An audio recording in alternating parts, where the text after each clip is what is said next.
Bismillahirrahmanirrahim. Alhamdulillah. Wassalatu wassalamu ala Rasulillah wa la haula wa la quwata illa billah. Rabbi syrah li sadri wa yassir li amri wa hlul 'uqdatan min lisani yafqahu qawli. Assalamualaikum warahmatullahi wabarakatuh. Bapak Ibu yang dirahmati oleh Allah Subhanahu wa taala, bersyukur kepada Allah pagi ini kita bisa mendatangi satu majelis ilmu. Mudah-mudahan Allah Subhanahu wa taala memberkahi kita, selalu membimbing kita, karena majelis ilmu seperti ini sangat dibutuhkan bagi seorang muslim. Itu salah satunya karena manusia itu punya sifat yang namanya pelupa. Dibutuhkan orang-orang yang saling mengingatkan. Termasuk saya dan para ustadz yang lain yang suka memberikan materi itu juga harus diberi pelajaran, diberi peringatan oleh orang lain. Baik kita baca buku atau kita mendengarkan khutbah dan ceramah-ceramah. Karena manusia pada umumnya itu memikirkan sesuatu yang terlihat dan jarang manusia itu memikirkan sesuatu yang tidak terlihat. Pagi tadi kita bangun, itu yang kita pikir mungkin pagi-pagi sudah mikir masalah keluarga, pagi-pagi sudah mikir masalah hutang, ya. Itu karena itu beban hidup. Padahal pagi-pagi itu seorang muslim harus dimulai dengan sesuatu yang positif, yang ceria, dengan mengucapkan alhamdulillahilladzi ahyana ba'dama amatana wa ilaihin nusyur. Memulai dengan yang membangkitkan hidup, membangkitkan jiwa. Bapak Ibu, pagi ini kita akan membahas satu tema yang jarang dibahas oleh para ustadz di kajian-kajian, karena ini sifatnya sensitif, sifatnya ya orang males untuk membahasnya, padahal ini bagian daripada Islam. Saya ambil judul pagi hari ini adalah tentang darah dalam Islam. Maka judul di flyer itu adalah darahku, darahmu, darah kita. Bagaimana Islam itu membahas masalah darah. Bukan dari sisi hukum darah, apakah najis atau bukan itu. Tapi lebih spesifik adalah tentang darah manusia. Darah manusia, yang darah itu identik dengan nyawa. Ini pertama ya karena kita cukup terkejut dengan pembunuhan saudara kita yang berjumlah 6 orang, yang sebenarnya itu sering berulang di Indonesia. Itulah, Indonesia ini sering melakukan satu kesalahan dalam kasus yang sama. Ya. Dan apa yang saya sampaikan nanti bukan bercerita tentang 6 orang itu yang meninggal di jalan tol. Karena ya sebelumnya sudah banyak orang yang meninggal, entah karena kecelakaan, entah karena perampokan, entah karena dibunuh. Baik misalnya saudara-saudara kita yang di Talangsari di Lampung Timur tahun 80-90 itu meninggal. Kemudian ya saudara-saudara kita yang meninggal di Tanjung Priok, kemudian juga para ulama yang meninggal karena PKI tahun 60-an, 65 tepatnya, sebelumnya tahun 48 di Madiun, dan sampai sekarang itu masih sekar di kalangan masyarakat. Bahkan di Madiun itu ada satu monumen khusus untuk mengenang peristiwa itu, dan di luar negeri juga sama. perang antar sama Muslim di Suriah, kemudian di Yaman, di Mesir dan tempat-tempat yang lain, kita ingin mendudukkan bagaimana Islam itu berbicara. Ini nggak bisa ya, ininya nggak ada ya. Memang nggak ada, tapi converter itu nggak ada, yang dulu itu ada. Nah, sebelum kita masuk ke situ, Bapak Ibu yang dirahmati Allah, kita patut bangga dengan Islam. Ya, ini yang kita bangun dulu, Bu. Yang kita bangun itu yang pertama adalah banggalah dengan Islam. Itu kata kuncinya. Kenapa kita harus bangga dengan Islam? Dan memang Islam itu layak untuk dibanggakan. Islam itu layak untuk dibanggakan karena Islam itu agama yang sempurna dibandingkan dengan agama yang lain. Seluruh sisi kehidupan, hubungan kita dengan Allah, hubungan kita dengan sesama manusia maupun hubungan kita dengan alam, itu semuanya sudah diatur baik secara global maupun secara terperinci. Hubungan kita dengan Allah itu soal ibadah itu sudah dibahas dan sudah lengkap, nggak perlu ditambah, nggak perlu dikurang. Hubungan kita dengan orang lain itu juga dibahas, apalagi juga hubungan kita dengan alam. Itu nggak akan ketemu di agama-agama yang lain. Ya, di sini kalau ada yang beragama Kristen nggak apa-apa, kita dialog. Ada yang beragama Kristen di sini? Kita dialog nggak apa-apa. Saya senang. Saya senang dialog dengan sesama manusia walaupun berbeda agama. Saya punya langganan mompa ban atau ngisi angin motor maupun mobil itu di Gunung Terang. Itu ada orang Batak, orang Kristen, itu seneng ngobrol gitu ya. Bahkan pernah saya itu disodorin kertas, Pak Haji ini acara kebaktian, datang ya. Saya disuruh datang kebaktian. Yo, saya nggak apa-apa, saya mau, tapi syaratnya satu, saya yang ngisi. Nggak apa-apa. Masya Allah, segitu ribetnya ya.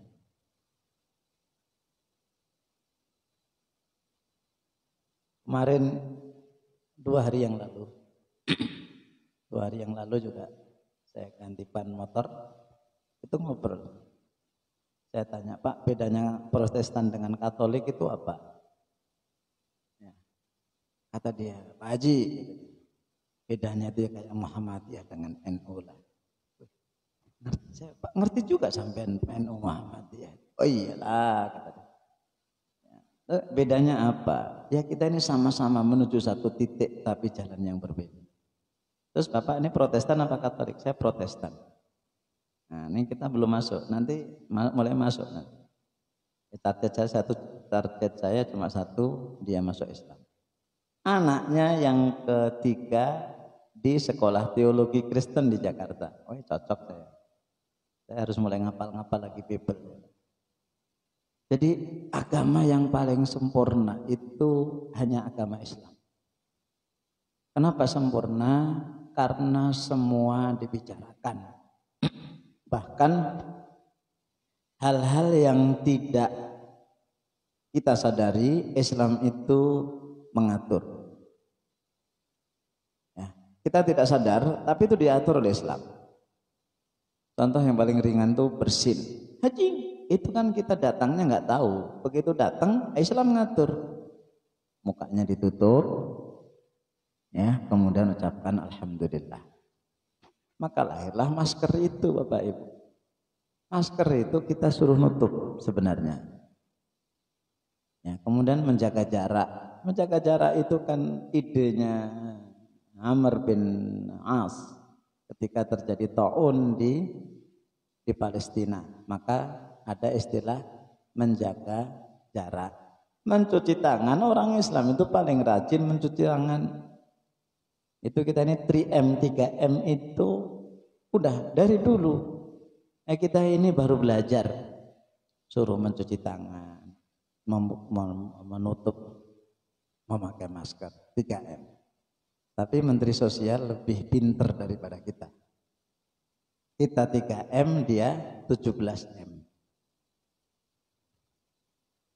Ya, kita 3M, dia 17M. Dia lebih pinter, Pak. Kita ini kurang canggih.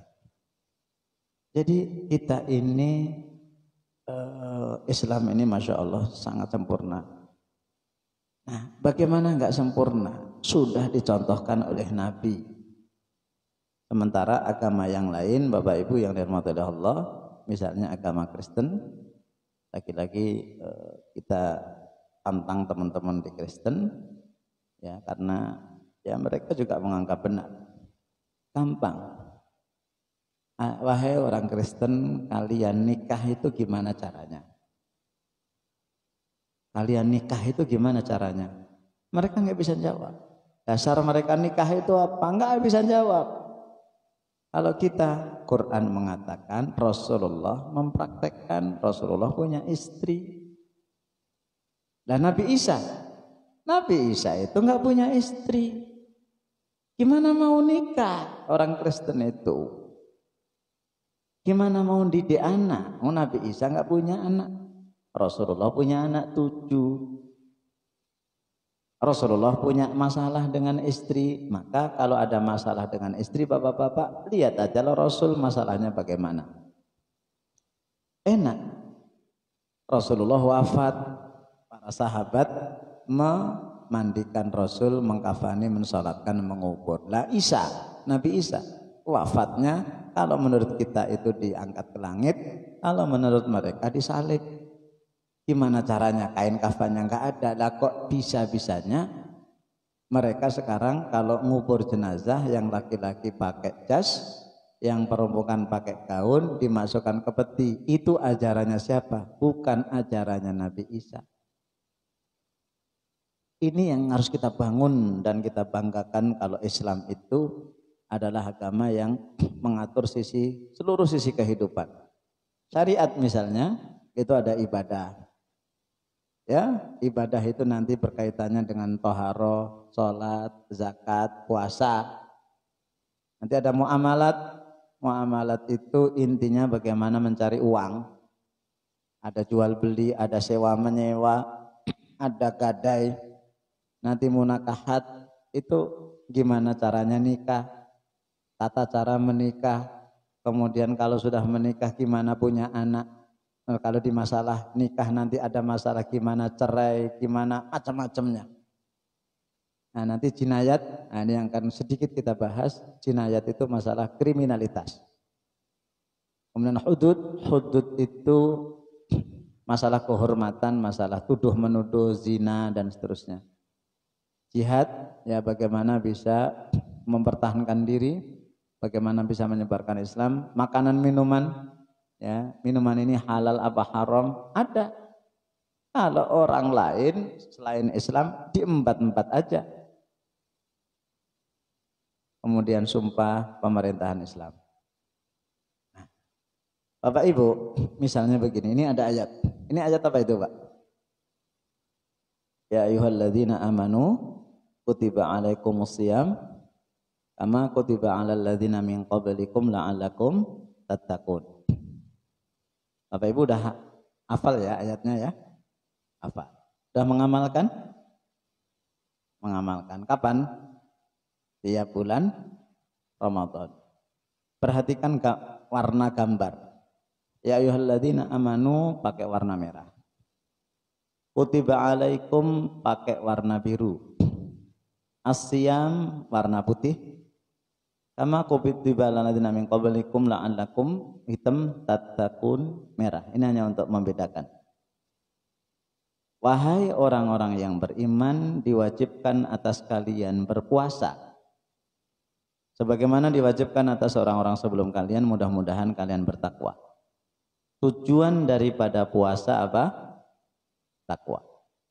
Baik, ini sudah kita amalkan, kita terima. dengan baik dan kita hafal. Sekarang ayat ini. Ayat ini. Ya ayyuhalladzina amanu sama? Warnanya apa tadi? Merah. Sama-sama ya ayyuhalladzina amanu. Sama-sama merah.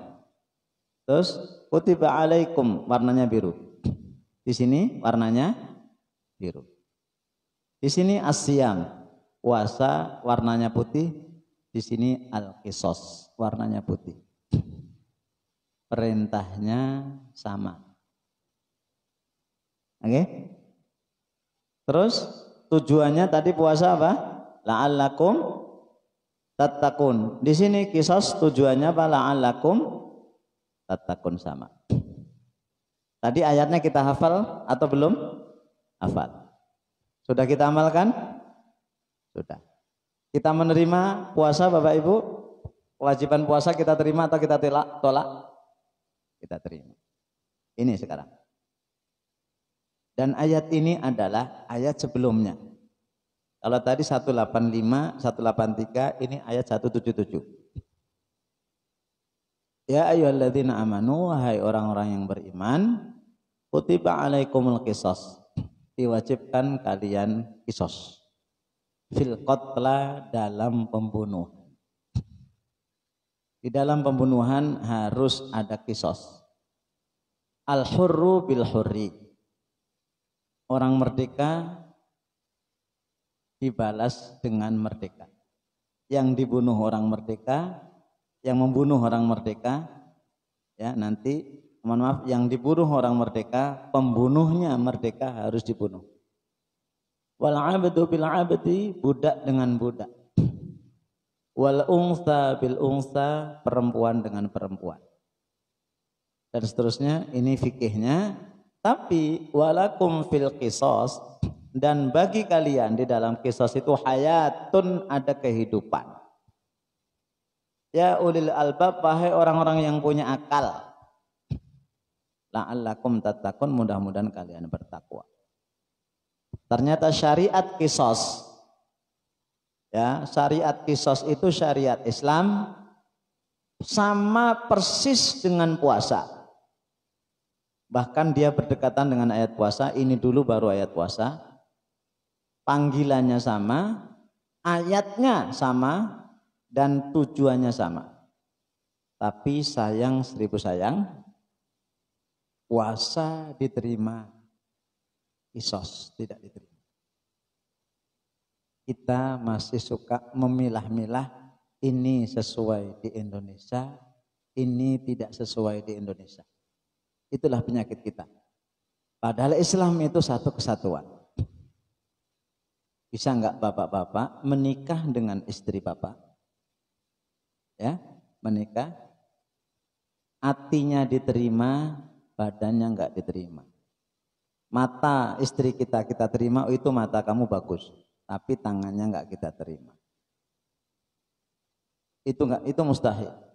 Ibu-ibu menikah dengan bapak, bapak ini fisiknya mantep, saya terima. Cuma kepala bapak, rambut bapak aja enggak saya terima. Rambutnya jegrak itu apa ya?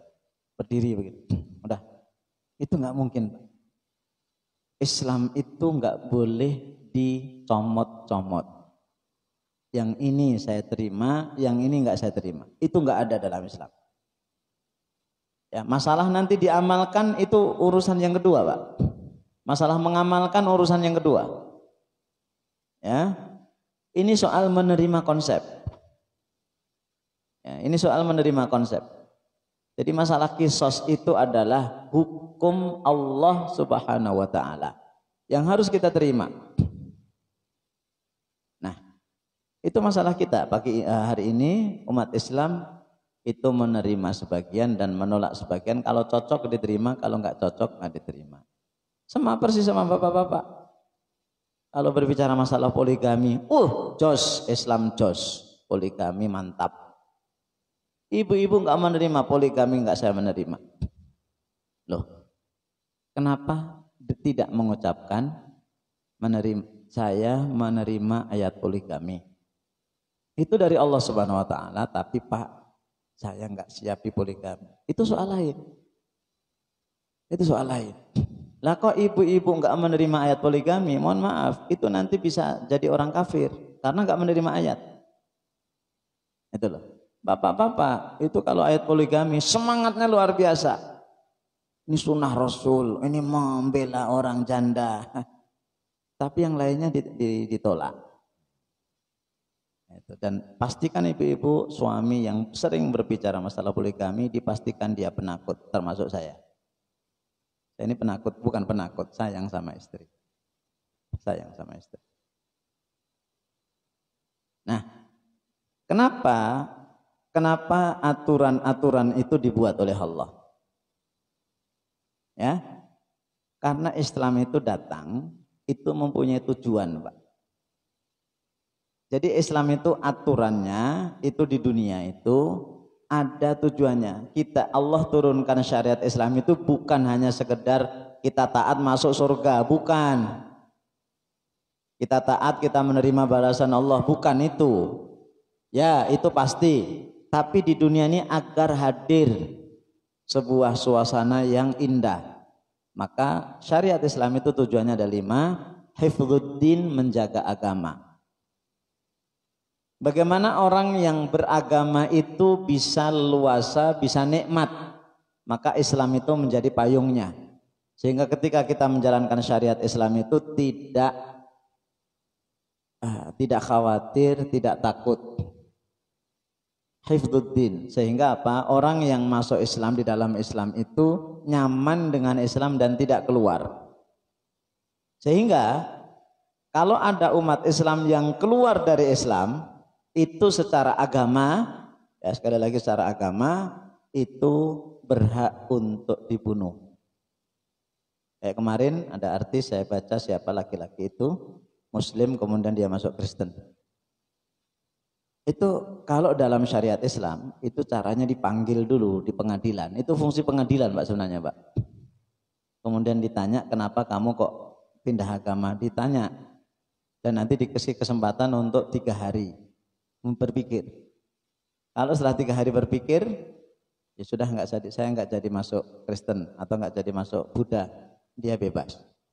Tapi kok setelah itu saya tetap akan keluar dari agama, maka secara syariat Islam itu harus dipenggal kepalanya. Kenapa? Bukan Islam itu nggak sayang sama dia, justru sayang sama dia dan sayang kepada seluruh umat. Agar agama itu nggak dibuat main-main. Masuk Islam nggak cocok, masuk Kristen nggak cocok, masuk Hindu nggak cocok, dibuat main-main. Ini bukan barang dagangan, kalau nggak cocok ganti, nggak cocok ganti, bukan begitu. Makanya Islam itu kalau ada orang kafir yang ingin masuk Islam, Pak, itu dikasih berpikir semaksimal mungkin dan nggak boleh dipaksa. Ya. Misalnya saya mau masuk Islam tapi saya mau pikir dulu, jangan, harus sekarang, itu nggak boleh. Saya mau masuk Islam tapi saya harus mikir dulu, silahkan berpikir 100 tahun pun nggak apa-apa. Kenapa? Begitu sudah masuk Islam nggak boleh keluar lagi. Maka dulu ini cerita, ada laki-laki yang udah tua itu tertarik dengan Islam. Akhirnya dia memutuskan masuk Islam. Ustadznya, syekhnya itu, kamu pikir dulu lah, masuk Islam itu berat. Enggak, saya senang dengan indahnya Islam, bla bla bla begitu. Ya udah, akhirnya asyhadu alla ilaha illallah dan seterusnya. Begitu masuk Islam, ditanya oleh ustadznya itu, kamu udah khitan belum? Udah khitan, udah potong belum? Belum. Kamu harus khitan. Dia mikirnya Pak, jelek. Dipotong ya, kemaluannya dipotong, khitan. Mikir lama. Kan saya bilang, kata Ustadznya, kalau mau masuk Islam kamu mikir-mikir dulu. Waduh, akhirnya dia mikirnya jelek, Pak. Udahlah, saya nggak mau masuk surga, nggak apa-apa, asal saya nggak dikhitan. Dia takut, Pak, nggak mau dikhitan. Terus saya keluar lagi dari agama Islam.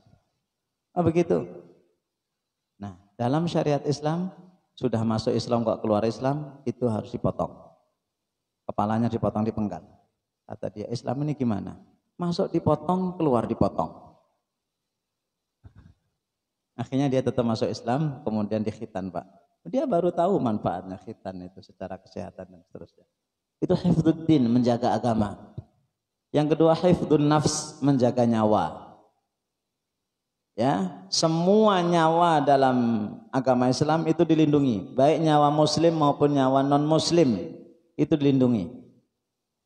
Maka di dalam Islam dilarang yang namanya membunuh. Haram hukumnya membunuh tanpa alasan. Nanti ada orang-orang yang boleh dibunuh. Hatta membunuh hewan pun itu ada aturannya. Agama mana, Pak, yang mengatur membunuh hewan harus ngadep ke kiblat, lambungnya sebelah kiri, ngucapannya bismillah, Allahu Akbar, pisaunya harus tajam, nggak boleh ngasah pisau di depan dia, nggak boleh nakut-nakutin, kambing ini pisaunya tajam, nggak boleh. Hanya Islam, Pak. Maka yang dibangun pertama kali adalah bangga dengan Islam. Baik, yang kedua, menjaga nyawa itu dilarang yang namanya pembunuhan. Maka nanti akan kita bicara tentang masalah ad-dam, masalah darah. Yang ketiga, menjaga akal, hifdzul akal. Apapun makanan, minuman yang merusak akal itu haram hukumnya. Maka kenapa minuman keras itu enak, Pak? Katanya, alhamdulillah saya setetes pun belum pernah minum.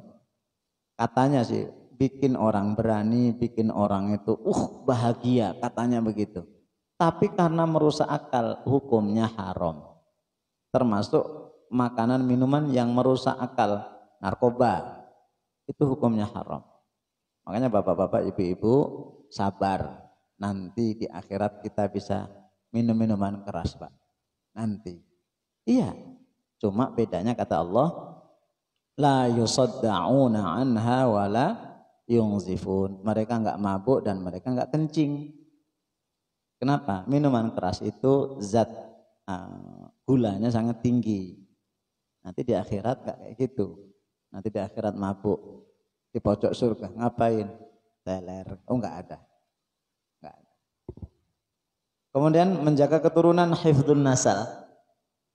Islam itu sangat menekankan yang namanya keturunan. Maka nanti ada 3 hal yang enggak ada di agama manapun, dan itu hanya di Islam. Salah satunya adalah nasab. Islam itu sangat mengatur yang namanya nasab, keturunan.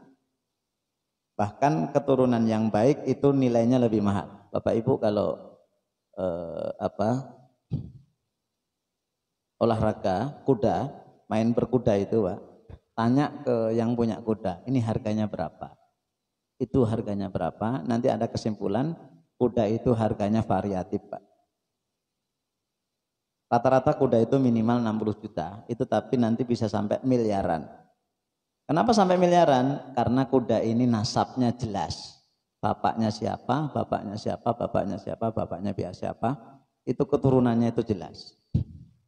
Loh, itu masalah hewan itu, Pak, keturunan itu sangat paham.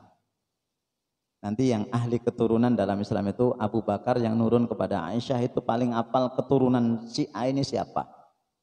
Kita ini hafalnya sampai kakek, betul ya? Kadang-kadang nama kakeknya aja nggak tahu. Padahal itu sangat penting. Maka Islam itu menjaga keturunan sehingga Islam itu menyuruh umatnya untuk segera menikah secepatnya dan melarang untuk menunda-nunda nikah. Dan yang paling mudah dalam Islam itu adalah nikah. Nikah itu jangan dipersulit. Ya, nikah itu sekarang pengen nikah langsung bisa kok, Pak.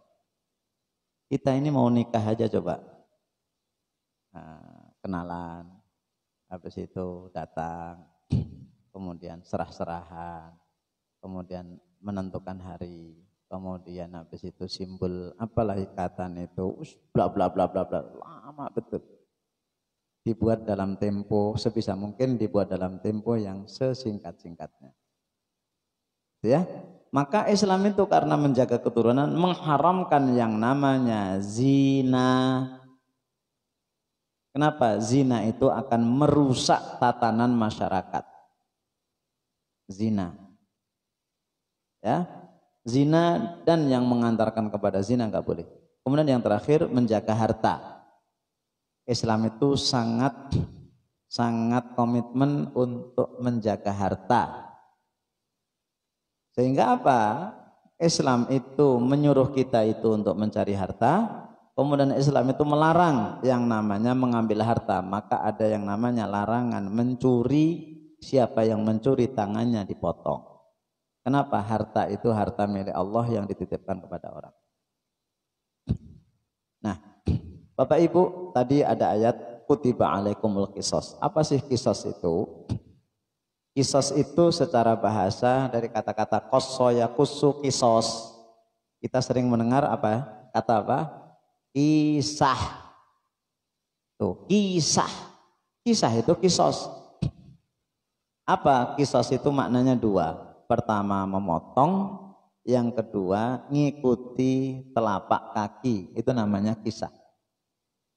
Kenapa kisah itu disebut kisah? Karena kita mengulang kembali cerita yang lalu. Menapaki cerita-cerita lagi. Dan kisah itu artinya memotong. Kenapa? Karena dengan kisah itu akan memotong kejahatan yang sudah dilakukan, dipotong, berhenti sampai di sini, jangan diulang. Kemudian dasar syariat kisah itu Quran, yang kedua hadis, yang kedua kesepakatan ulama. Kemudian kisah itu semua ajaran para nabi. Bahkan Nabi Muhammad itu kisosnya yang paling murah dan paling enak. Kemudian kisos itu ada dua. Ya, kisos itu nanti ada dua, saya hanya sekilas saja. Ada kisos karena nyawa. Nyawa artinya orang kalau membunuh mati, berarti nyawanya hilang. Harus yang membunuh itu dibunuh.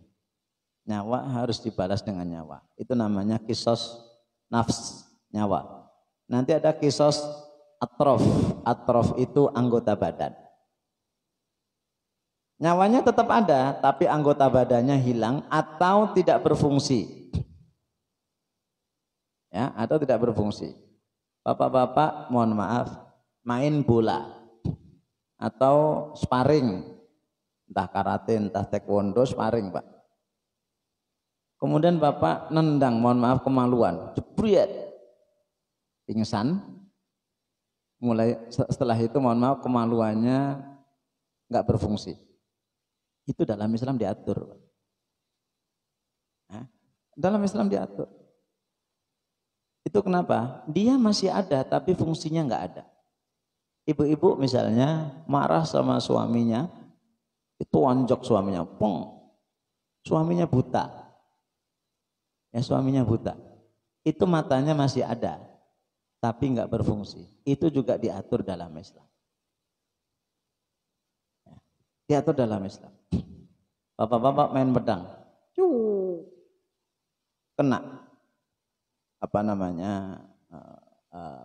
jari temennya, putul, Pak, putul itu putus. Dia nggak mati, tapi ininya nggak berfungsi. Itu diatur dalam Islam. Coba mohon maaf teman-teman di sini kalau ada dosen hukum, belajarlah dengan Islam. Ya, teman-teman di sini yang ada dosen hukum, belajarlah dengan Islam. Jangan sampai ilmu hukum itu hanya digunakan untuk mengajar dan mengajar. Belajarlah. Nanti mana yang lebih tinggi? Apa-apa, nanti kita dialog dengan teman-teman dosen hukum. Biar kita itu bangga dengan Islam, Bapak-bapak. Nah, banyak orang yang nggak mau menerima kisos, ya. Banyak orang yang nggak mau menerima kisos. Kenapa? Nih alasannya. Satu, membunuh hanya menghilangkan nyawa.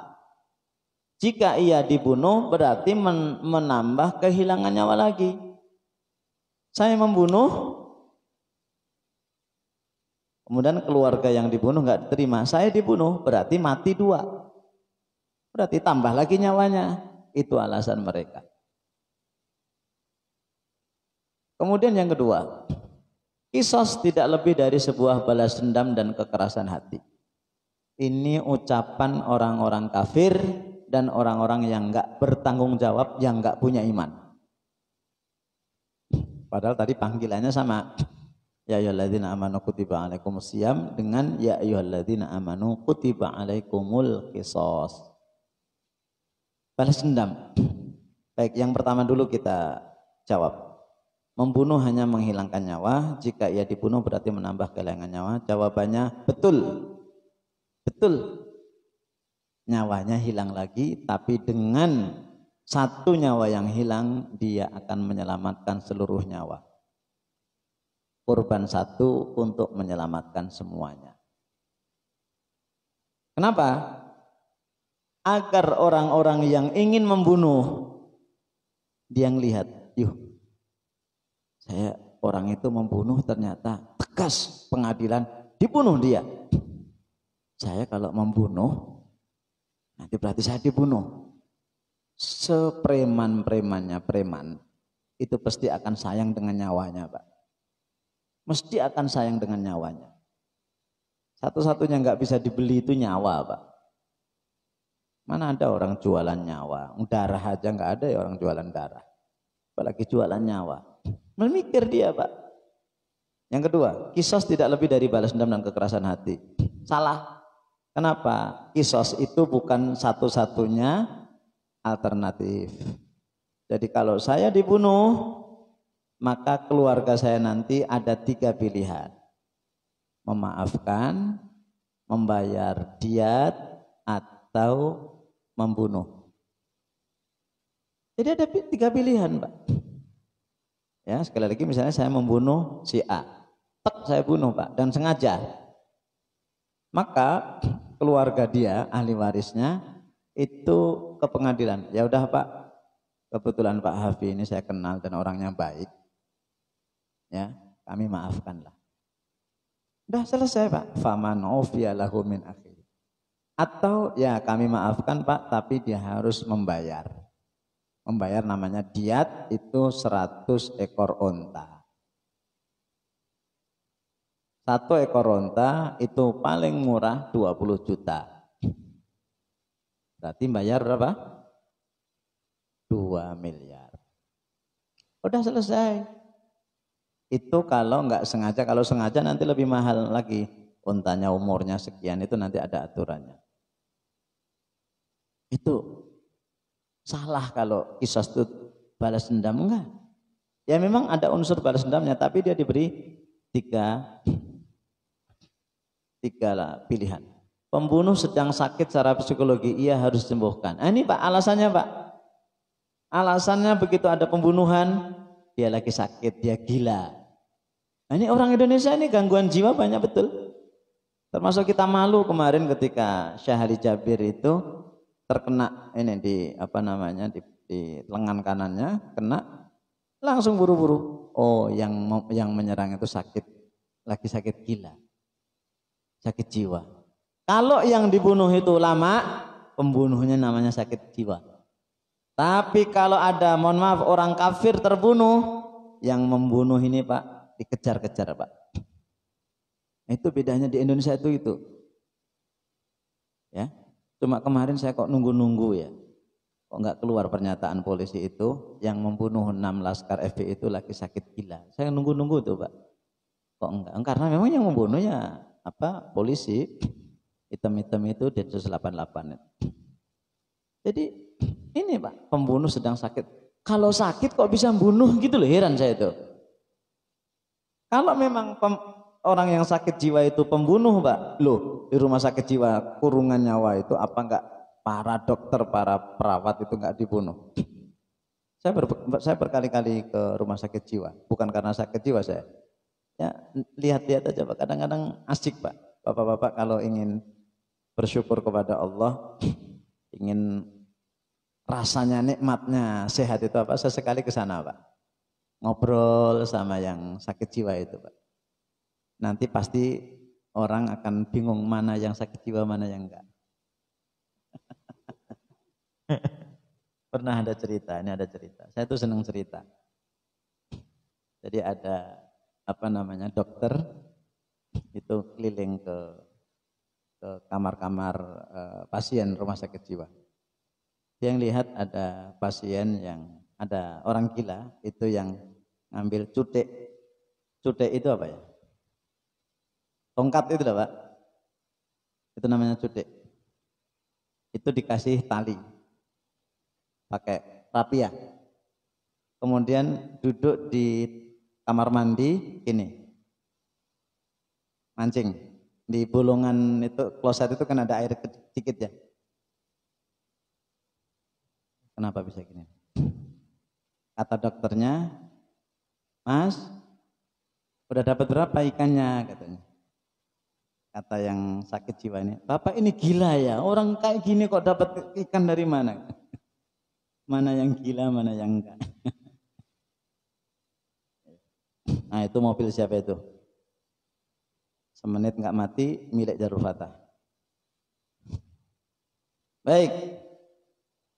Kemudian hukum harus disesuaikan dengan masyarakat dan zaman. Oh, itu udah enggak cocok katanya. Kata mereka hukum membunuh dibunuh itu udah enggak cocok. Ya, kata mereka enggak cocok. Akhirnya mencari alternatif lain. Akhirnya ada 2 PR, Pak. Ada 2 PR. Yang pertama, orang akan selalu mengubah-ubah hukum. Sehingga apa? Kerjaan mereka hanya mengubah-ubah hukum, Pak. Ini enggak cocok. Ya, dirubah-rubah. Habis kerjanya kumpul untuk mengubah hukum, kumpul mengubah hukum. Nah, akhirnya apa? Waktu habis hanya untuk itu. Dan itu banyak terjadi di Indonesia. Lah Islam itu sudah ngasih hukum yang sesuai dengan seluruh zaman. Enggak perlu dirubah-rubah. Hatta coba ibadah, Pak. Kisos ini sama dengan ibadah yang lain. Dari dulu Bapak Ibu bosen enggak sholat, Pak? Enggak bosen kan? Sama hukum itu seperti itu, Pak. Di zaman Rasul sholat subuh itu ya 2 rakaat. Masa kita itu udah enggak cocok Ustaz 1 rakaat aja? Enggak ada ceritanya. Dari dulu yang namanya haji itu ya ke Mekah, bukan ke Islamic Center, apalagi ke Haji Mena. Enggak ada ceritanya itu. Yang namanya puasa ini bulan Ramadan, hukum sama. Kalau disesuaikan dengan masyarakat, nanti akan 2 yang timbul. Yang pertama, orang akan menghabiskan mencari alternatif. Dan akhirnya apa yang kedua, nanti orang coba-coba. Ini enggak cocok, tapi lagi enggak cocok, berubah lagi, enggak cocok, berubah lagi. Mirip dengan pilkada di Indonesia, Pak. Gonta-ganti, Pak. Zamannya Pak Harto itu begitulah kita tahu, ya, hanya 3 partai, P3, Golkar sama PDI. Kemudian yang jadi itu jadi anggota dewan, kemudian kalau milih gubernur atau bupati nanti namanya itu muncul anggota dewan yang milih. Namanya Pak Harto, pemilihan presiden dipilih oleh DPR, MPR dan seterusnya. Baru nanti presiden milih menteri. Berubah lagi sekarang. Dipilih langsung. Dan ternyata PR-nya sangat berat sekali dan sangat besar. Anda akan wacana dikembalikan ke seperti zamannya Pak Harto. Maka kalau ada tulisan di belakang mobil itu piye kabari, piye isi enak zamanku toh, itu memang rindu dengan Pak Harto termasuk saya. Dan memang lebih Islami, Pak, cuma memang ada kecurangan itu pasti ada. Jadi orang akan mengubah hukum itu, pertama menghabiskan waktu ya untuk mencari-cari, yang kedua mereka coba-coba.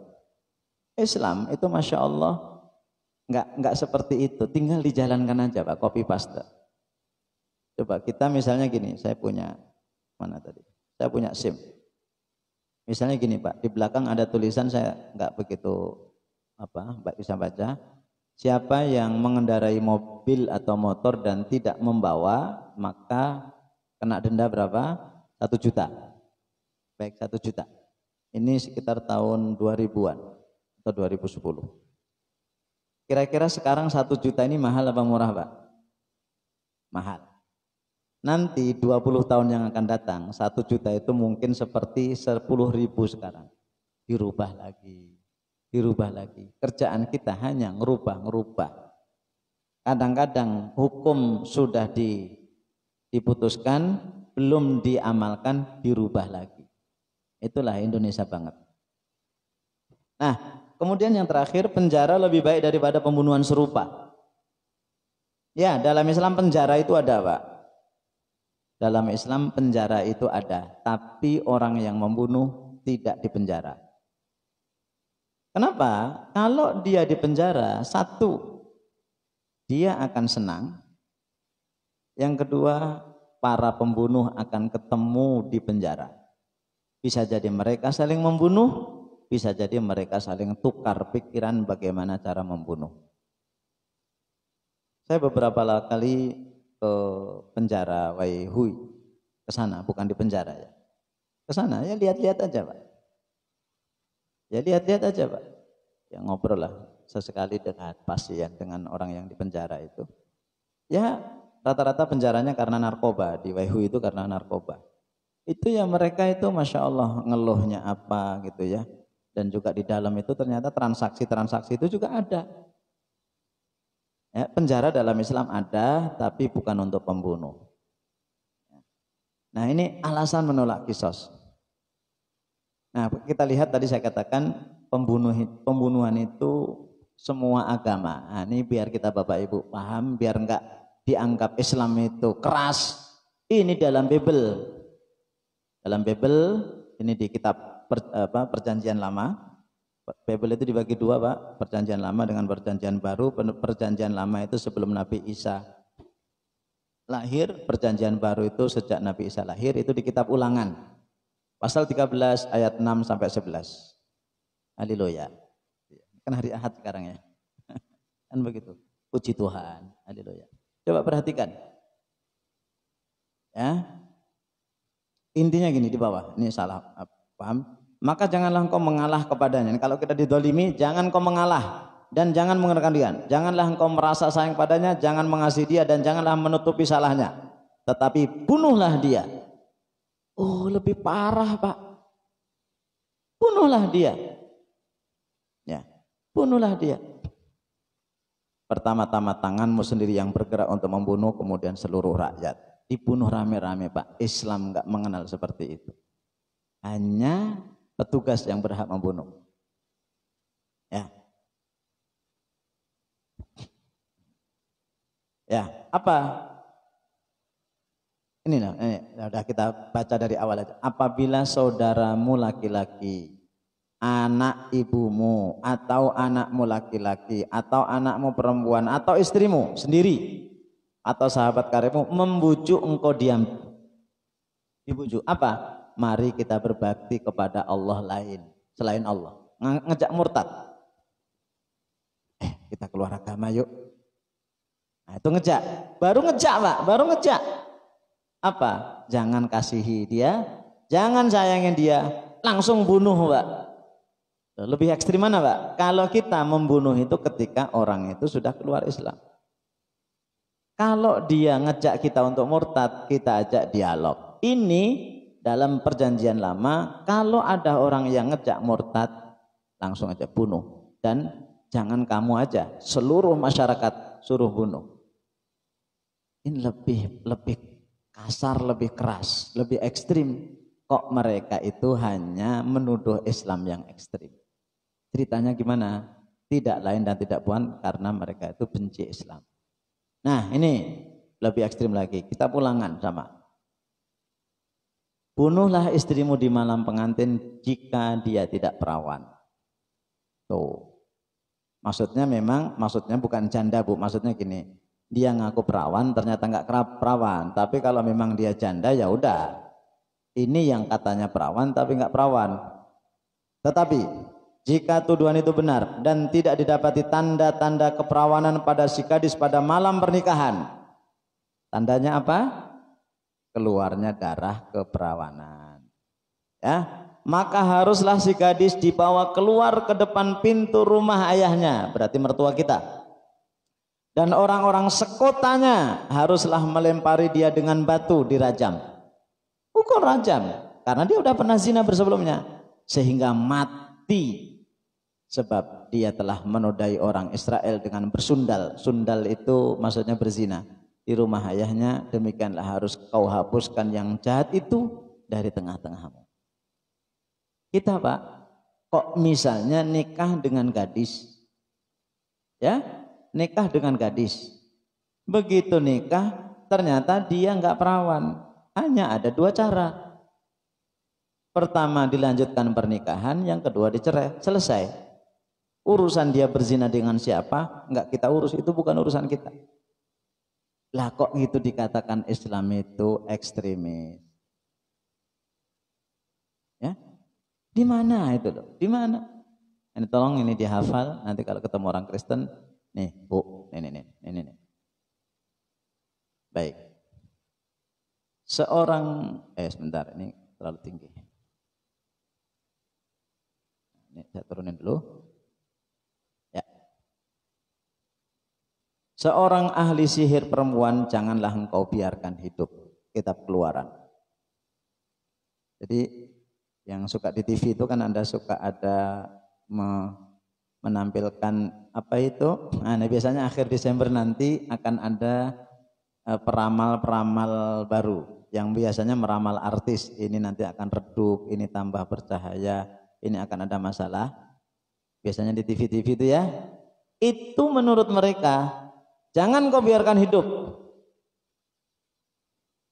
langsung dibunuh. Kalau kita enggak, tukang sihir, para dukun itu dikumpulin dulu, didakwai dulu Pak. Terus dilihat sihirnya itu jenis apa. Islam Pak, enak Pak, ini langsung dibunuh. Terus, bila seorang laki-laki tidur dengan laki-laki secara orang bersetubuh dengan perempuan, maksudnya apa ini? Homo. Tuh yang kemarin muncul di STCP. Teti siapa? Nah, nggak apa-apa, laki-laki dengan laki-laki nanti bisa hamil. Astagfirullah, gimana ceritanya? Aduh, banyak orang gila Pak sekarang Pak. Bila seorang laki-laki tidur dengan laki-laki secara orang bersetubuh, artinya homo, dengan perempuan, jadi keduanya melakukan satu kekejian, artinya homo, pastilah mereka dihukum mati. Coba dihukum mati. Dan ini sama dengan Islam. Jika kalian melihat laki-laki yang melakukan amalannya kaum Nabi Lut, bunuhlah dua-duanya. Sama. Kok yang dituduh kok Islam?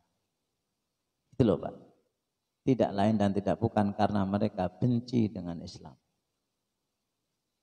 Nah, nih data, nih yang senang data. Menurut data Interpol, angka pembunuhan di Amerika Serikat yang katanya negara maju itu 5,51 dalam 100.000 penduduk. Tiap 100.000 itu ada 5 yang mati. Sementara Jepang 1,1 dan Saudi yang memakai hukum pancung hanya 0,7. Di Saudi yang menerapkan hukum kisos itu kematian sangat-sangat minim. Itu pun sebagian pembunuh berasal dari luar negeri seperti TKI Indonesia yang kurang paham kalau hukuman membunuh adalah dipancung. Angka perkosaan di Amerika itu 32,5 per 100.000. Jepang 1,78, Saudi 0,14. Sementara perampokan di Amerika 144, Jepang 4,08, Saudi 0,1. Bahkan untuk penganiayaan berat di mana korban selain luka juga bisa cacat fisik, angkanya berbeda. Di Saudi 323 per 100.000, Jepang 23, Saudi 0,1. Kenapa? Mereka tahu dampaknya. Dan Bapak Ibu kalau tahu, saya sekali dua kali lah menyaksikan di Mekah itu orang naik mobil serempetan, gitu, luka. Kalau di Indonesia apa Pak? Kalau di Indonesia apa yang terjadi? Keluar, marah-marah, mata kamu di mana? Begitulah. Kadang-kadang ya jotosan, kadang-kadang. kemudian singkat cerita masuk ke polisi. Kalau di Saudi enggak, Pak. Ya mirip. Tapi mereka itu juga gontok-gontokan, Pak. Etakillah. Loh, Pak, etakillah. Bertakwalah kepada Allah. Kenapa kamu itu nyerempet mobil saya? Oh ya, astagfirullah, astagfirullah. Itu marahnya begitu, Pak, orang Saudi, Pak. Astagfirullah, iya, kamu salah. Enggak, saya, itu, Pak, bedanya. Dan enggak ada yang namanya begini. Karena siapa yang memulai dengan begini, itu yang bermasalah. Marah-marah, tapi enggak sampai begitu. Yang akhirnya juga nanti masuk ke polisi. Dan nanti di pengadilan, ya Bapak Ibu tahu salah satu imam Masjidil Haram ada namanya Su'ud Asyuraim. Itu pengadilan, itu seorang qadhi, seorang hakim. Itu pengadilannya itu siapa yang nyerempet, Pak, itu nanti dendanya besar. Maka di Saudi itu mobil itu murah, bensin itu murah, tapi aturannya yang berat. Aturannya yang berat. Di sini kalau nggak pakai sabuk pengaman berapa, Pak? Bayar berapa?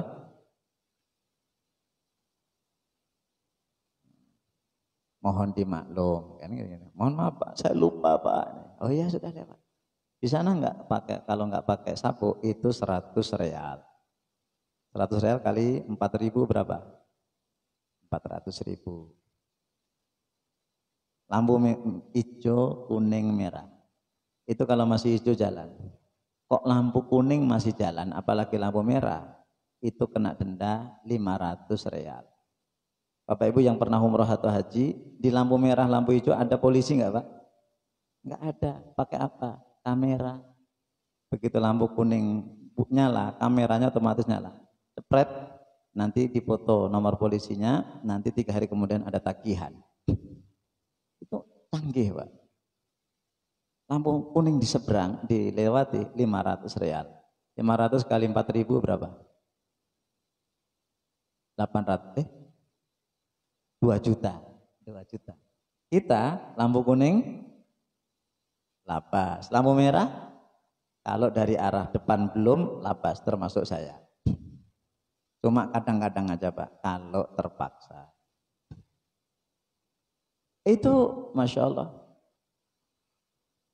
Baik, mari kita lihat sebagai penutup kisah pembunuhan di zaman Umar.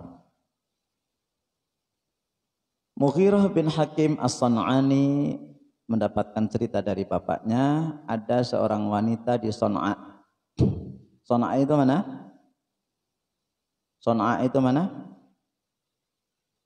Yaman, ibu kota Yaman. Itu suaminya pergi. Ya, kemudian ibu ini tinggal bersama dengan anaknya suami itu, tapi bukan anaknya ibu ini, anak tiri. Jadi bapak ini punya istri, entah istrinya meninggal atau cerai, kemudian bapak ini nikah lagi. Nah, akhirnya ibu ini tinggal sama si anak. Bapaknya pergi entah nyari rezeki. Nama anak itu namanya Asil. Asil. Perempuan ini nakal, Pak. Dia nyari laki-laki lain, dimasukkan ke rumah itulah, berzina. Nah, kata si ibu ini, inna hadzal ghulam yufdihuna. Anak ini akan membocorkan rahasia kita kalau kita pernah hubungan badan. Faktulhu, bunuh dia. Kalau enggak nanti ketahuan kamu itu ke rumah sini, kita ya ngobrol-ngobrol. Fa'aba. Awalnya enggak mau si laki-laki. Ya, enggak mau. Akhirnya apa? Fam tana'at minhu. Akhirnya si perempuan ini enggak mau melayani laki-laki itu. Udah enggak mau melayani hubungan badan. Fatawa'aha, akhirnya ya sudahlah. Ini namanya laki-laki kelemahannya kayak gitu. Akhirnya apa? Fastama ala qadril ghulam, untuk membunuh anak itu dibutuhkan laki-laki, dia laki-laki lain, perempuan, si perempuan tadi, wa khadimaha, dan pembantunya. Satu riwayat mengatakan 4, riwayat yang lain mengatakan 5. Faqataluhu, semuanya membunuh. Summa qata'u, kemudian dimutilasi, dipotong-potong, kemudian dilempar di sebuah sumur yang enggak ada airnya. Nah, kemudian Kemudian datanglah si bapak, mana anak saya? Nah, ternyata orang-orang tahu, sekitarnya tahu, kemudian diinterogasi, ngaku, semuanya ngaku. Nah, semuanya akhirnya ngaku. Fakataba Ya'la, ada gubernur Yaman namanya Ya'la, itu nulis surat ke Madinah. Yaman Madinah 20 hari, Madinah Yaman 20 hari, butuh 40 hari. Akhirnya apa? Umar mengatakan, wallahi law anna ahla San'a ishtaraku fi qatlihi laqataltuhum jami'an. Dalam riwayat yang lain mengatakan, wallahi law tamala alaihi ahlu San'a laqataltuhum. Seandainya seluruh penduduk San'a itu semuanya berserikat, berkumpul untuk membunuh dia, semuanya saya bunuh. Ini Bapak Ibu, ini ada sekitar taruhlah 80. Ini kita habisin. Itu dia punya mobil putih, itu mobil baru, mobil pondok. Kita bunuh yuk. Dibunuh Pak, semuanya bapak-bapak sepakat membunuh. Ada yang ngambil tali, ada yang ngasah pisau, ada yang nali saya, ada yang bungkem saya. Nanti saya mati, kok pengadilan Islami itu semuanya ditangkap Pak, dan semuanya dibunuh. Kenapa? Semua yang terlibat itu harus dibunuh, biar menjadi pelajaran yang lain. Itu kalau diamalkan seperti itu Pak, orang mau bunuh itu mikir-mikir. Maka di Indonesia itu harga nyawa nggak begitu berharga Pak. Yang membunuh dibiarkan. Coba kemarin peristiwa Talang Sari, sampai sekarang gimana Pak ceritanya Pak? Mungkin di antara bapak-bapak, ibu-ibu ada yang saudaranya kena jadi korban. Nggak ada ceritanya Pak. Nggak ada ceritanya. Saya pernah baca di tabloid di Unila, namanya tabloid Teknokra ya kalau nggak salah ya. Itu saya baca, ujungnya nggak ada. Ya sudah dilaporkan ke Komnas HAM dan gini-gini, tapi udah selesai. Dari zaman nanti yang nyuruh, entah itu tahu enggak Pak Harto, nanti ada Sudomo, ada LP Murdani, ada yang lainnya, itu semuanya nanti akan bermasalah di akhirat. Kalau di dunia enggak, ya mungkin, tapi di akhirat itu nanti akan diuji atau diadili oleh Allah. Maka pernah kita cerita juga surat Al-Buruj, itu ketika orang-orang yang beriman itu dibunuh, dan mereka apa? Idhum 'alaiha qu'ud, mereka duduk-duduk menyaksikan itu Pak. Ya, ada yang gali parit, ada yang membakar kayu, ada yang nyemplungin, semuanya sama. Nanti mereka akan diazab oleh Allah Subhanahu wa taala kecuali kalau mereka bertaubat dan beriman.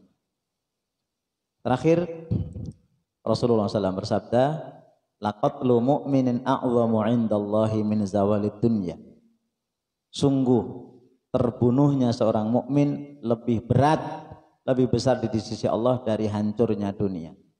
Jadi satu nyawa orang beriman itu Bapak Ibu di sisi Allah itu nilainya lebih besar daripada dunia ini hancur. Satu nyawa, apalagi 6 nyawa, apalagi ratusan nyawa, apalagi ribuan nyawa. Kenapa? Karena Allah melihat ada keimanan di hati orang itu. Satu iman itu lebih baik daripada dunia. Kemudian di sisi yang lain, awwalu ma yuqda bainan nasi fid dima. Nanti yang pertama kali akan diputuskan oleh Allah itu adalah darah. Maka para pembunuh itu nanti Bapak Ibu adalah orang-orang yang paling celaka. Di dunianya udah celaka. Kenapa di dunia celaka? Akan terbayang-bayang wajah orang-orang yang dibunuh itu. Walaupun dia seorang pembunuh, itu akan terbayangkan. Kenapa? Membunuhnya enggak cara dengan yang benar. Dalam Islam, pembunuh itu ada, al-guju itu ada, tapi pakai SK, ya. Kemudian ada ujiannya, dia tahu fikihnya, dia tahu daerah mana yang kalau sekali dipenggal itu mati, kemudian dia hidupnya juga dijamin. Ada al-guju di dalam Islam itu kerjaannya hanya bunuh, Pak, itu ada. Tapi mereka adalah ahli fikih, tidak semuanya dibunuh. Nah, jadi orang-orang yang membunuh itu nanti akan bermasalah di dunia dan pasti akan bermasalah di akhirat. Maka Bapak Ibu yang dirahmati Allah, sebagai kata penutup, satu, banggalah dengan Islam yang sudah mengatur seluruh sisi kehidupan. Kemudian yang kedua, hati-hati dengan yang namanya darah, hati-hati dengan yang namanya nyawa. Silakan kalau ada yang mau ditanyakan, ada beberapa menit. Ya, silakan Pak.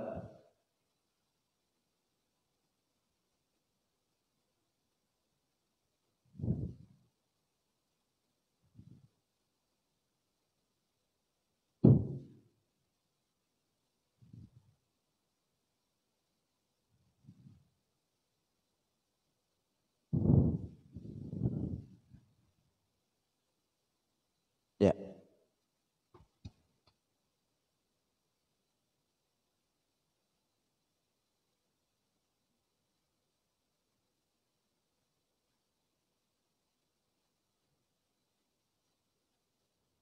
Hmm.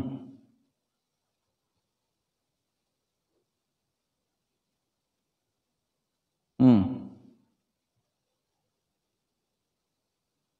Hmm.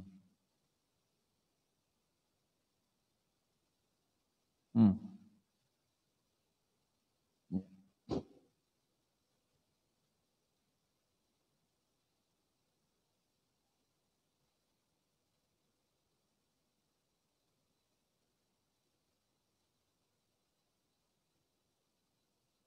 Ya. Ya. Dalam Islam ada 3 kelompok yang boleh dibunuh. Ada 3 kelompok yang boleh dibunuh. Yang pertama, orang yang murtad itu boleh dibunuh, Pak. Tapi dengan ini semuanya harus lewat pengadilan. Nggak boleh main sendiri, Pak. Ini saya di sini hanya berbicara masalah Islam, bukan berbicara masalah Indonesia. Yang kedua, asy-syaikhuz zani. Ya, kalau orang yang yang murtad itu nanti dibunuh. Yang kedua, asy-syaikhuz zani. Orang yang sudah punya istri atau istri punya suami tapi berzina. Saya sudah punya istri sah, namanya Musalamah. Kok saya nyeleweng? Misalnya mohon maaf karena istri saya sedang nifas, saya nyeleweng. Kemudian saya berzina dan memang buktinya ada, maka saya dibunuh. Kalau tadi cara membunuhnya gini, tangannya diikat di bawah belakang, begini Pak. Ya, begini. Kemudian hakim membacakan fulan murtad, kemudian al-qojonya ngambil pisau al-qohlok ya, senjata itu pedang ya, dan bunuhnya di sini Pak. Bunuhnya di sini. Kenapa? Tahu kenapa di sini? Kalau hewan di mana? Di sini. Kalau kita di sini. Kenapa? Pusat hidup itu di sini Pak. Dan dia akan dengan cepat. Ngeri.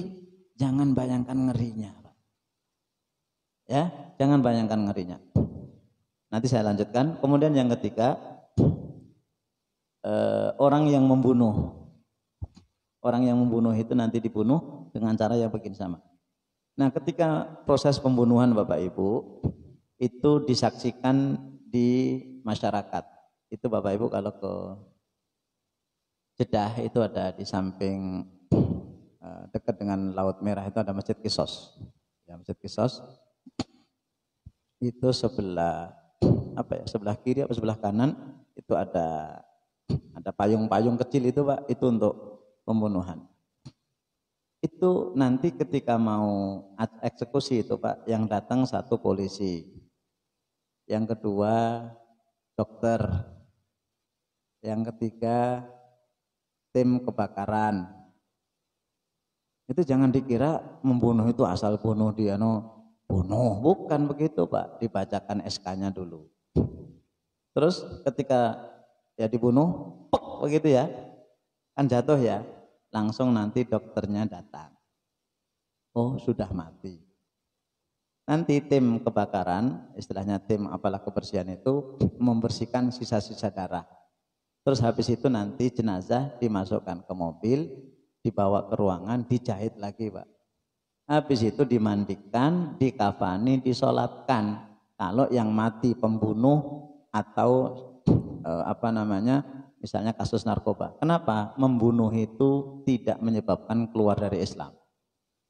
Jangan dikira habis itu jenazahnya dikletekin itu. Jangan mikir yang kayak gitu, Pak. Mikirlah yang indah-indah.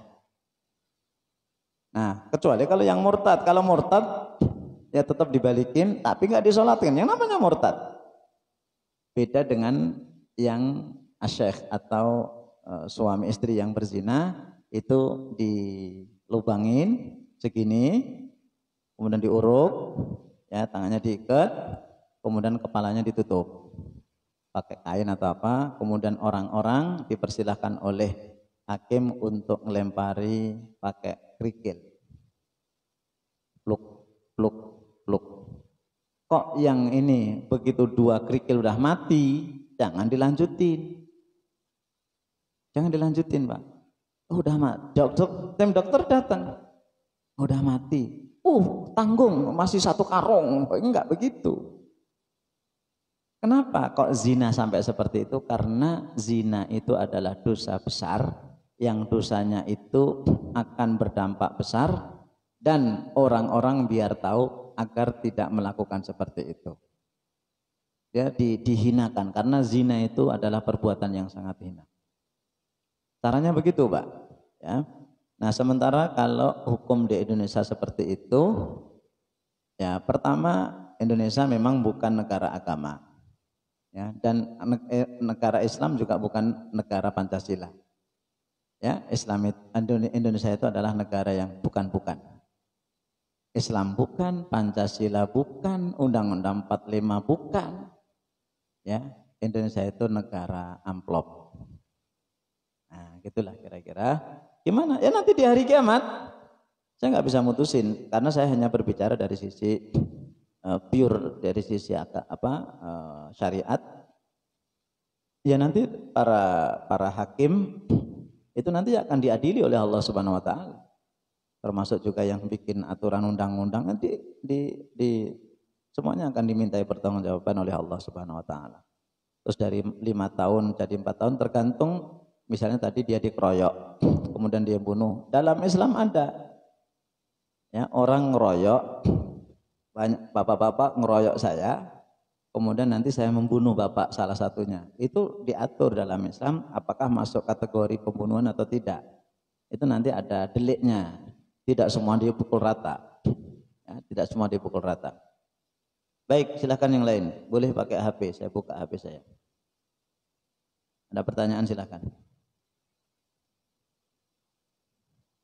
Kalau nggak ada kita tutup. Ya, silakan. Oh, di luar ada teh insya Allah. Ya, baik. Ya.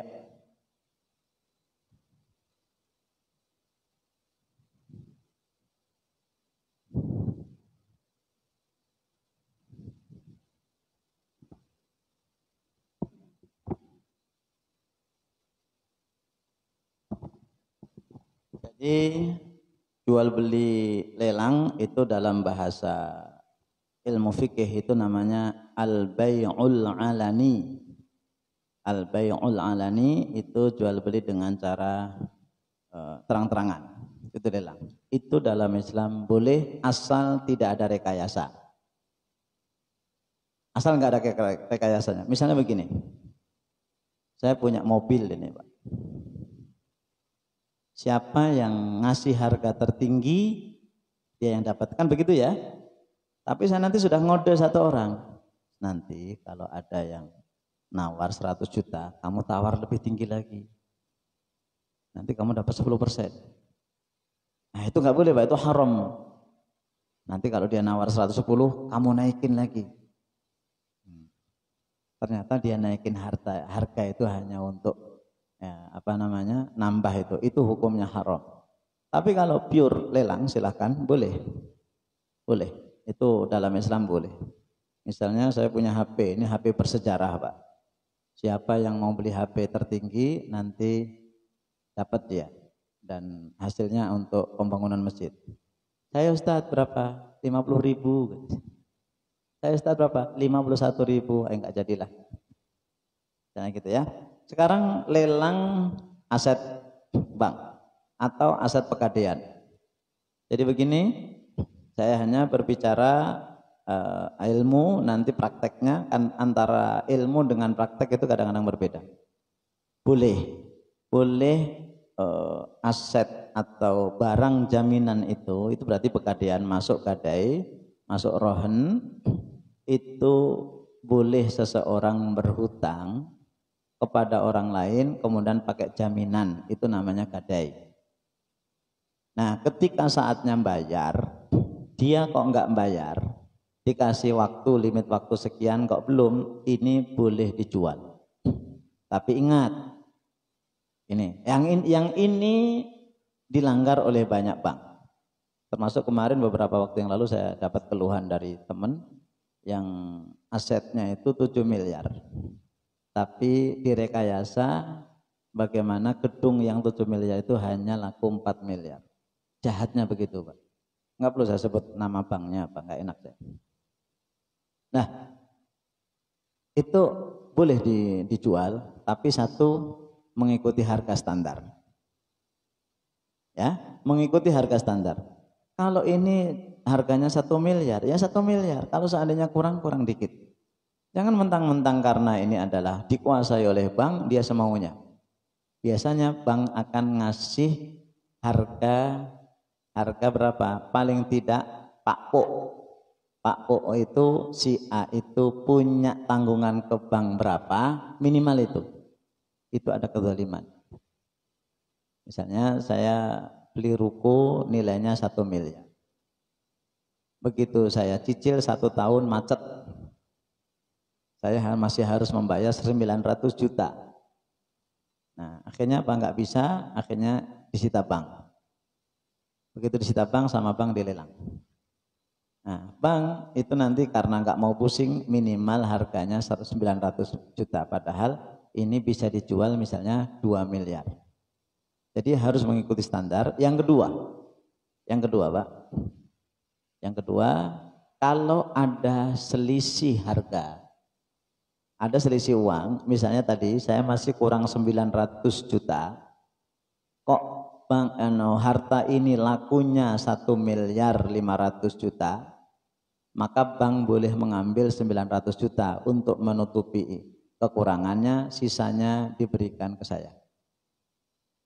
Seharusnya begitu.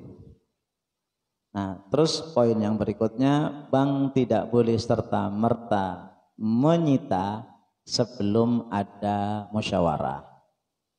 Dipanggil dulu, ya kenapa kok nggak bisa, analisa bisnisnya bagaimana, harus musyawarah dan dikasih kesempatan dulu.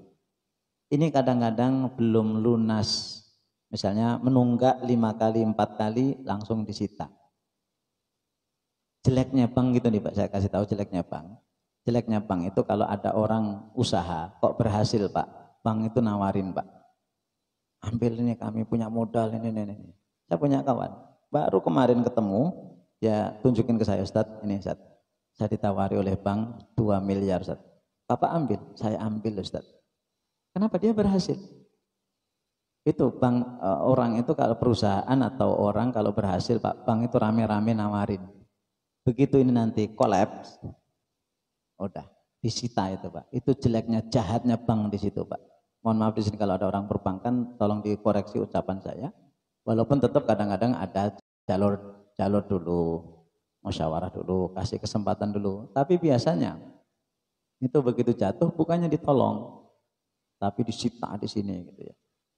Ini itu Pak. Jadi boleh menjual, tapi satu tadi izin, kemudian yang kedua harganya sesuai dengan harga standar, kemudian yang ketiga sisanya itu dikembalikan kepada dia.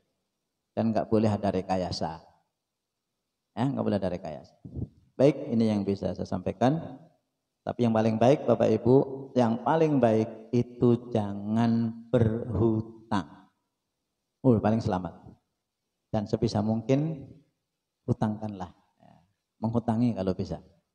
mengutangi, dan lebih bagus lagi jangan minta dibayar.